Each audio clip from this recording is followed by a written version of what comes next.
Hi everyone, I am Piyush and I am a senior test automation architect with over 18 years of IT experience, and today we are tackling an essential skill for any Java developer, which is debugging. It's a must-have skill for any programmer. If you've ever run into errors or unexpected behavior in your code, then this video is for you. I'll walk you through some common debugging techniques in Java so you can quickly find and fix issues in your programs. So let's start with the basics. What exactly is debugging? Debugging is the process of identifying and resolving bugs or defects in your code. Whether it's a syntax error, a logical mistake, or an unexpected runtime issue, debugging is how you figure out what went wrong and how to fix it. So through debugging, we can walk through a Java program line by line and see what is really going on. And what I mean is, we can inspect the value of variables at that moment of time and find out if there are any issues in our code. So I'll be showing you how to do debugging in Eclipse, and it is quite similar in IntelliJ as well. Okay, so I'll switch to Eclipse, and before we dive deeper, it is important to note that syntax errors are usually the easiest to fix, and syntax errors occur when your code doesn't follow the basic rules of the Java language. Your IDE will typically highlight these errors for you, making them quick to spot. For example, let's say you forgot to add a semicolon at the end of the statement. So I have this semicolon, I'll remove it. So I'll start getting this error now. So I'll get these two markers, one marker here and one marker here. And in order to see what exactly is the error, I'll simply bring my mouse here and it shows me syntax error, and it clearly tells me that I have forgotten to insert this semicolon at the end. Okay, so here the missing semicolon will cause a syntax error as shown by these red markers. So I bring my mouse and it has clearly told me this error. So syntax errors prevent your code from running, and they are usually the first thing you'll need to address. Luckily, they are straightforward to fix and don't require complex debugging techniques. In this case, I'll simply have to type this semicolon and my error is gone. Okay, now let's move on to logical errors, which are not as straightforward as syntax errors, and we have to dig deep into the code to find out the exact issue. Let's take an example. Okay, so I'll come to this average calculator.java, and here's a faulty Java code example that calculates the decimal average of exam scores. So what I'll do is I'll quickly run this code. I'll click on run as Java application. It is asking me to save. Okay. So average score is 87 and this is the output. Okay. So the correct output is 87.666, but because of some issue or bug in our code, the decimal part has been removed and we are left with just the whole number, which is 87. Okay. So we have a bug in our code. So what is a bug basically? Yeah. A bug is a fault or an issue in your code which causes it to produce incorrect results. And if you're a beginner, you might panic and may not be able to understand the exact root cause of this problem. And that's what you need to learn: how to develop effective debugging skills, so that you should be able to not only find any issue in your code, but you should be able to fix it on your own as well without compromising the quality and using the best practices. And this will take patience, dedication, and lots of practice. So it's not an overnight journey. So identifying the root cause and then fixing the issues or bugs in your code is called debugging. And it involves running your code step by step instead of running all of the code at once, so that you can figure out which line of code is actually faulty, and then you should be able to fix it. I'll switch back to Eclipse. Yeah, and a lot of beginners who have a slight idea of debugging will simply click on this green debug icon and they think that they should be able to debug this code. So let me click on this debug button and see. Okay, so I got this output again. Average score is 87 and it looks like nothing really happened. The mistake we did was there was no breakpoint anywhere in this code, which will cause the code to pause there so that we can inspect what is going on. Now, what is a breakpoint? Okay, so breakpoint is a debugging tool used in software development to pause the execution of a program at a specific line of code. And when the program reaches a breakpoint during the execution, it stops running and will pause right there, allowing the developer to inspect the current state of the application. And this includes examining variable values, checking the flow of control, and observing how the program behaves up to that point. Okay, so how do we put a breakpoint? There are two ways. Let's say I want to insert a breakpoint at line number 5. So what I'll do is I'll simply right click at the spot where I want to insert the breakpoint. I'll right click and I click on this option, which is toggle breakpoint, and this will insert the breakpoint at line number 5. And there is this small blue dot which shows that we have a breakpoint applied on this line. Now, to remove this breakpoint, I'll again right click and I'll click on this toggle breakpoint, which will remove this breakpoint. Okay. And there is also a second and my preferred way to insert a breakpoint, and that is simply to double click on the spot where I want to insert the breakpoint. So I can double click either on this particular line or I can click anywhere here. So if I just double click here, it has put in this breakpoint. I'll double click again and it will remove. So instead of double clicking here, this time I'll clicking double clicking on slightly on the left. So it has put the breakpoint. All right, now the prerequisite for debugging is to insert a breakpoint that we have already done. So to start the debugging process, now we can either click on the debugging button at the top, this icon, or what we can do is we can also click on right click anywhere in the code and select debug as Java application. All right, so I'll click on this debug and Java application. Okay, so I get this particular pop-up which says confirm perspective switch. And if you have not previously checked this option, remember my decision, will get this pop-up every time we click on the debugging icon. And this confirm perspective switch pop-up in Eclipse appears when you're about to start a task that is better suited to a different layout, or in other words, perspective in Eclipse. For example, when you start debugging, Eclipse suggests switching to the debug perspective, which has tools and panels arranged specifically for debugging tasks. So what should we do? Should I click on this no button or should I click on this switch icon? Okay, I'll tell you. So we should click on the switch button if you want to use the debug perspective, which is designed to make debugging easier. So we can click on this switch button and it will rearrange the Eclipse layout to show the relevant tools. But in case if you click no, what we'll do is, if you prefer to stick with your current layout and don't want to switch to the debug perspective, that is when we should click on this no button.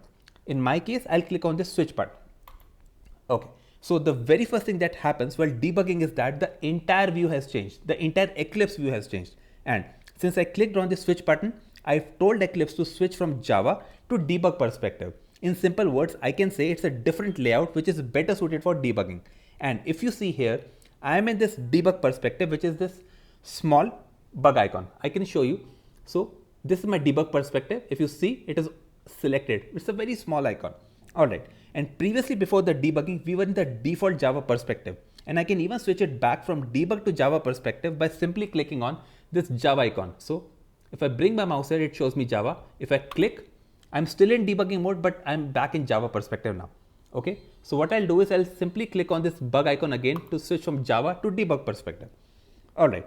Now I'm still in debugging mode. My code is still running, but I have changed my perspective back to Java now. Sorry, back to debug perspective now. So this shows that I'm actually in my debug perspective. Also notice that the line number 5 is highlighted in green color. It's because of the breakpoint that I placed on this line number 5. Notice this small blue icon. So it's a breakpoint. So our execution is currently paused there, waiting for the user to take some action. Now the debug tab in Eclipse, this debug tab in Eclipse is actually an essential part of the debugging process, especially when dealing with multi-threaded applications. And this tab provides a detailed view of the program's execution state, including the active threads and their call stacks. Don't worry if at this point you aren't sure about what are threads and what is call stack. Don't worry, we'll cover that in later on. And at this moment, it's a very basic program where we have just one thread that is currently running. So we can see only one thread which is listed here inside this threads. Okay. And it also shows that I'm at line number 5, which is currently not yet executed. And if I move to the next line, if I move to next line from 5 to 6, then it will show 5 to 6 here. Okay. So what I'll do is I'll simply click on this step over button, this step over. If I click on this, my execution has moved to this line. So code 5 has been executed, but line 6 is not yet executed. And it shows that line 6, this is the current place where I'm currently at. Okay. So we have executed the lines 5 and now my code is paused at this line number 6. Observe that the thread now shows this line number 6, which is not executed yet. So this green line means the code is yet to execute, and the code at line number 5 is executed, means our program is now aware that we have a variable called score1. We can see from here. Okay. So we have a variable called score1 which has a value of 85. And also apart from the args variable, okay, there is no other variable our program is aware about at this given moment of time. Now, there are 3 different views that are incredibly helpful but available in the debug perspective. And those are variables, breakpoints, and then we have third is expressions. All right. So these are the 3 tabs, or I can say views, are key components of the debugging perspective, providing insights and control over the execution of your code during debugging. So the variables view displays the current state of all the variables that are in scope. Currently, I can see that there are 2 variables which are args and second is score1. Okay. And there are 2 columns in this view. First column, which is name, and second column, which is value, which contains a variable value. Okay, and at this moment we can see that the args variable which is passed to every main method in every Java program, and second is a score1 variable which has a value of 85.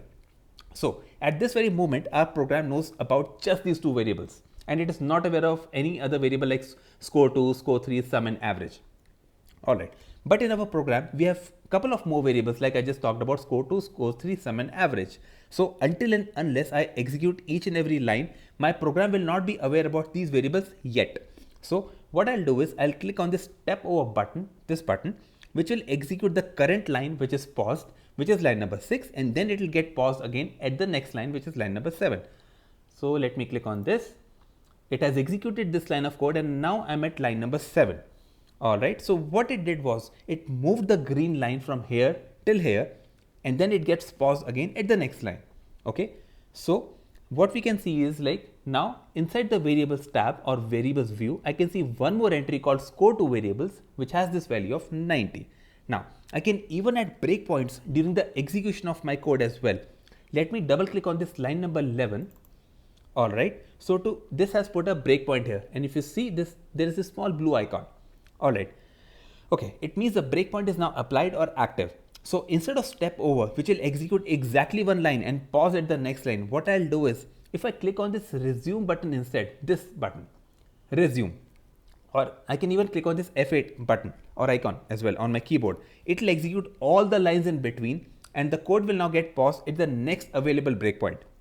So I'm currently at line number 7, and if I click on this resume button now, it will go straight to the next breakpoint, jumping all the lines in between. Okay, so let me click on this resume button. Okay, so it has jumped from line number 7 directly to line number 11, and because of this now I can see two more entries in the variables view, score3 and sum. Alright, so score3 has this value of 88 while sum variable has this value of 263. So we know exactly what is going on line by line.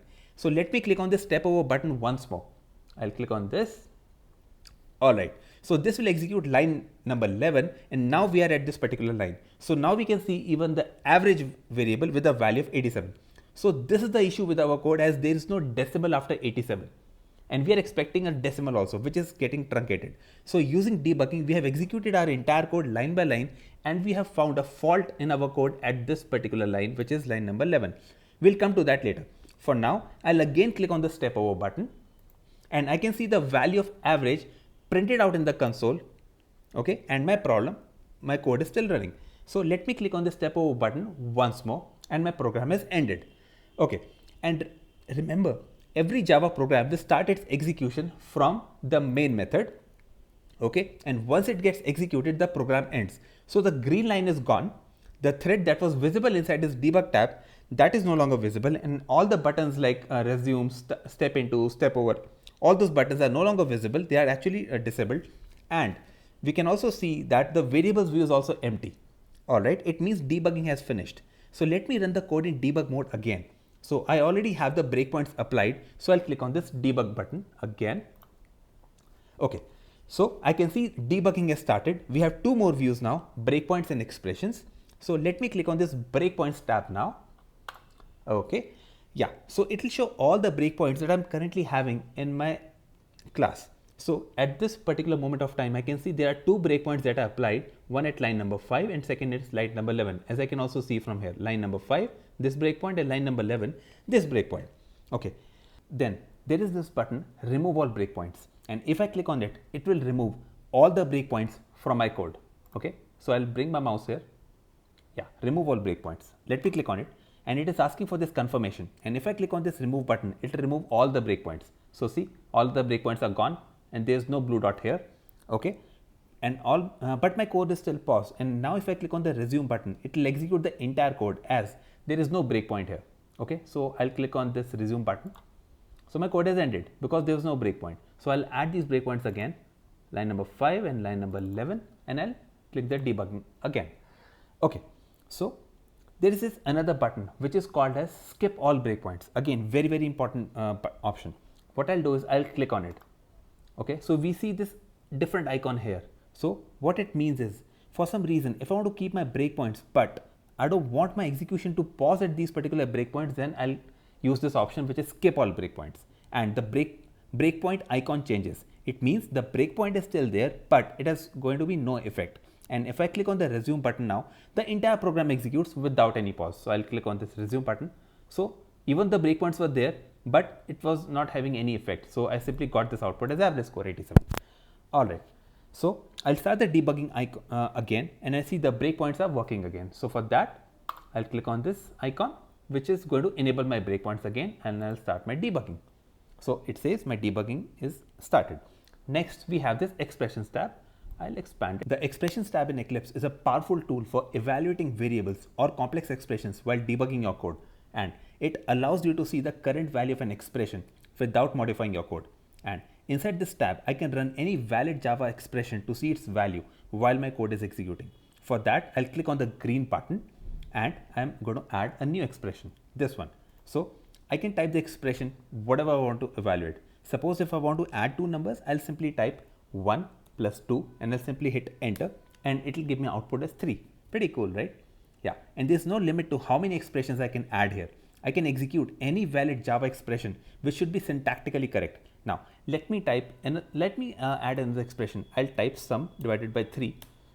So I got this particular error because at this moment of time my Java program is not aware about this sum variable because I have not yet executed this line number 10. So I got this error as expected. So what I'll do is I'll click on this resume button. Okay, so it has executed this line number 10. So I got this correct output, which is sum divided by 3 is 87. Okay, right. And we can see that it doesn't have a decimal, and that's the issue in my code. So to fix it, I can either set the numerator or denominator as a double value to get the correct output. So one of them should be a double value and we'll get the right output. And yeah, we don't need semicolons in the expressions tab. So what I'll do is I'll typecast sum, which is an integer, to a double value and create another expression. Okay, so what I'll do is I'll do double inside these parentheses and I'll do sum divided by 3 and I'll hit enter. Okay, and I got this correct output, which is 87.666, and this is the output that we were originally expecting. Fine. So the simple fix was just to add this double. This particular part I just had to add on the left of my code and it has fixed my issue. Now it's no longer an integer division because we have this double value. So let me click on the continue button and again, so it has entered my program. Now I'll highlight these two lines of code, and what I'll do is I'll right click, I'll click on this refactor and then I'll go to this extract method option.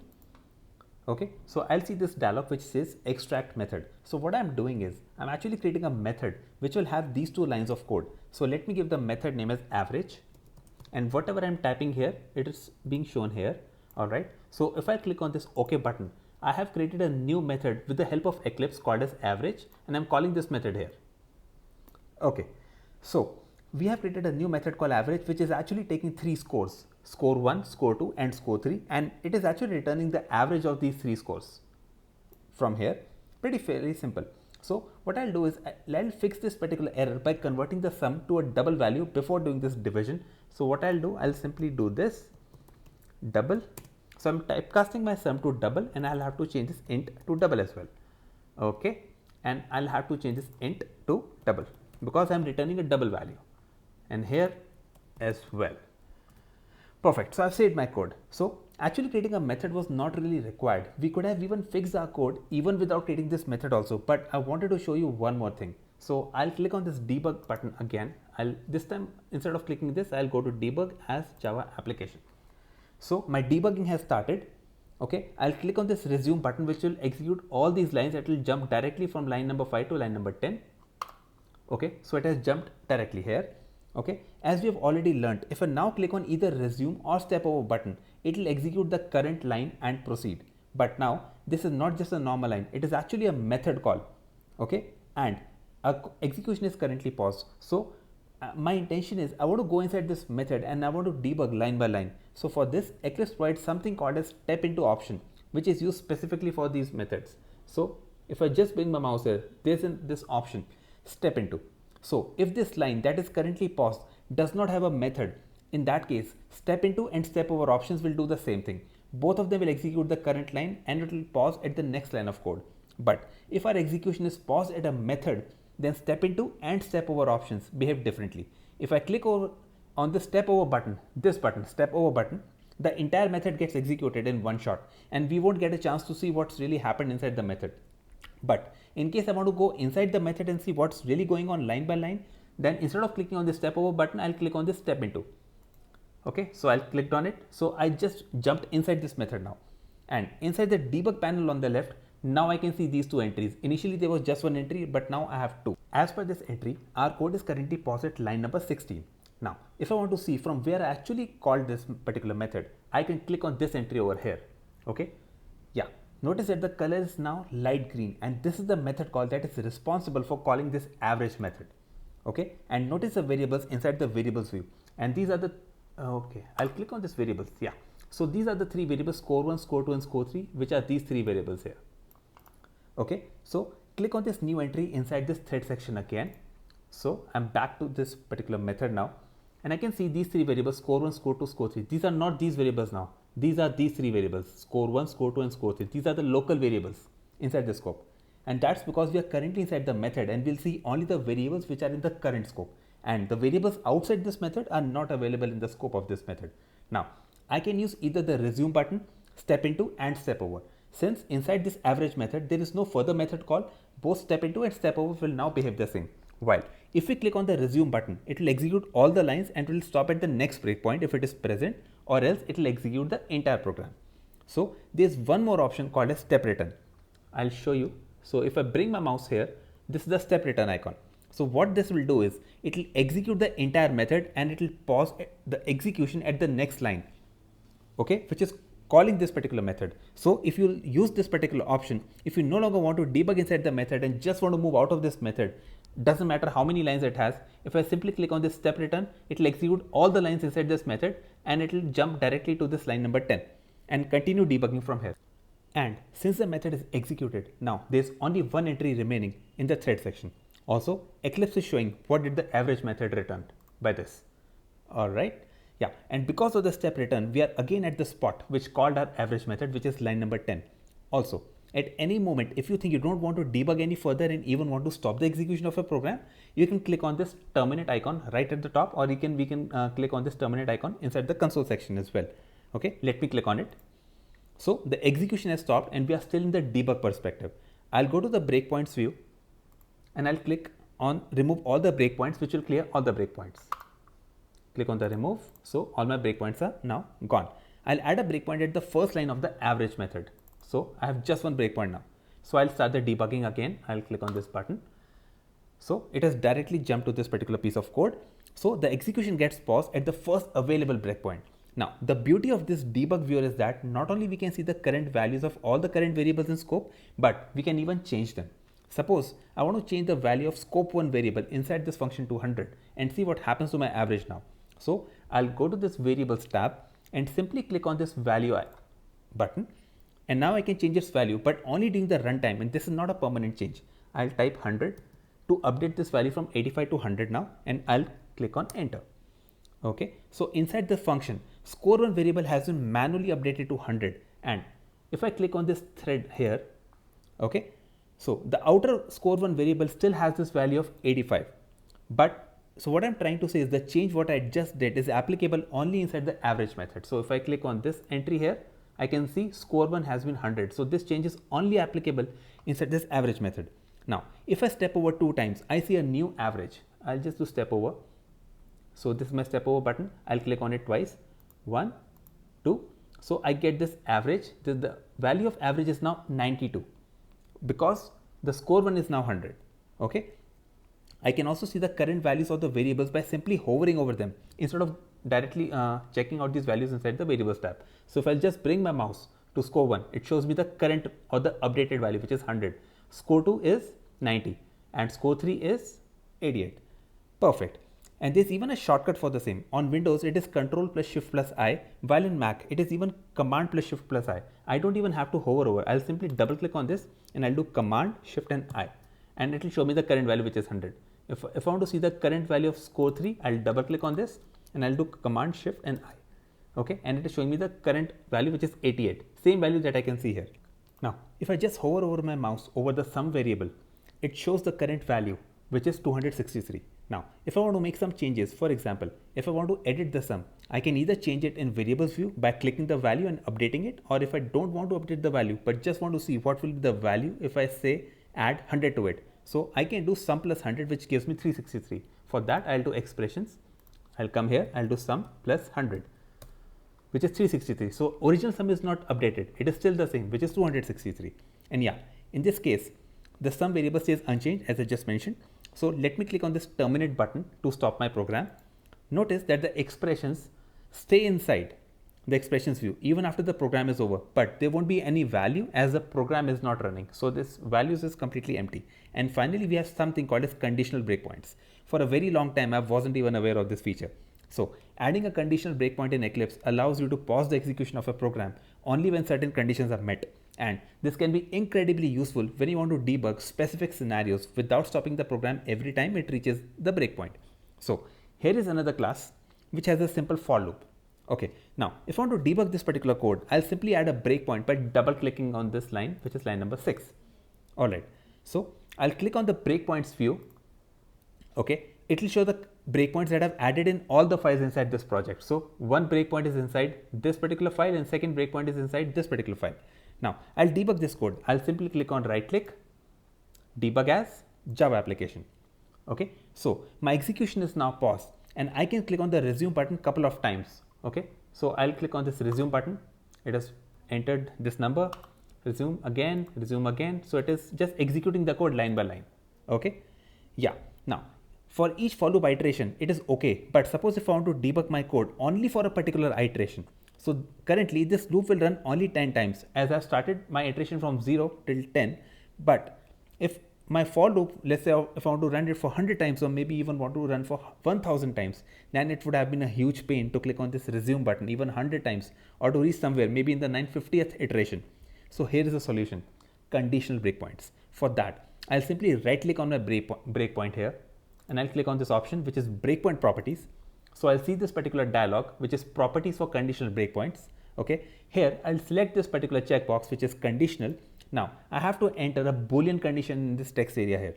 Okay, it has to be a valid Java code which evaluates to either true or false. And this conditional breakpoint will only trigger when the condition is true. And if the condition is false, this breakpoint is not going to be triggered. And basically the condition, the breakpoint will be ignored. Now I want to trigger the breakpoint only when my current iteration number is 5. So what I'll do is I'll simply enter I double equal to 5. I'll click on this apply and close button. Now this breakpoint has a small question mark, okay, which shows that it is a conditional breakpoint. So what I'll do is I'll hit the terminate button to stop my execution. I'll clear my console and this time I'll run it again. So I'll simply click on debug as Java application. Yeah, so I can see I'm currently in the 6th iteration now and all these lines are automatically done. Okay, so if I click on this resume button, the breakpoint condition will not return true for any further iteration and the program will simply end. So what I'll do is I'll simply click on this resume and it has printed all of these lines of code.